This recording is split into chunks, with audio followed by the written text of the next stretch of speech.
Hello, and welcome to this step-by-step tutorial. In today's video, we'll guide you through the process of logging in to your Google account on your Android phone, even if you've forgotten your password. Losing access to your Google account can feel frustrating, especially since it's tied to essential apps like Gmail, YouTube, Google Drive, and even your phone's backup. But don't worry, Google provides a simple way to recover your account and get back in. Let's begin. Start by opening any Google app on your phone, such as Gmail or the Google Play Store. Now I will open Gmail. Once on Gmail app, tap Profile Picture at the top right corner. If you have more than one Google account, scroll down and tap Add another account. Then select Google. Now, enter your email address or phone number linked to the account. Then tap Next.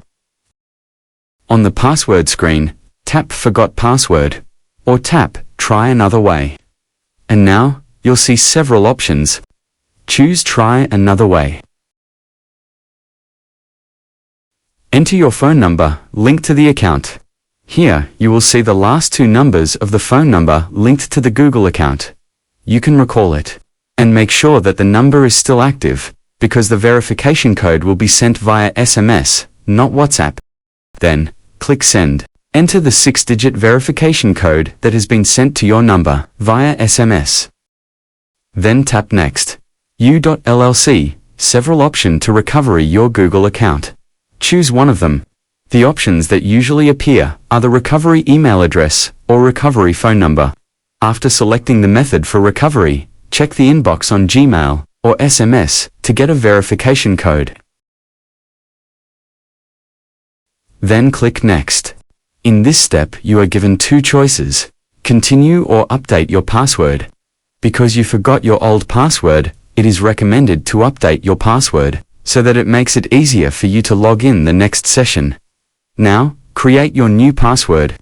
Make sure to choose a strong, memorable password that you haven't used recently. Type it twice to confirm and click Save Password. The prompted will appear. Tap Change Password. Tap Yes, I am in. Then select I agree. And that's it. You're now signed back in to your Google account. So, I think that's enough for this tutorial. If you have any questions, please let me know in the comments sections below. And if this video helped you out, don't forget to give thumbs up and subscribe to this channel for more tutorial video. Thanks for watching and see you on the next video.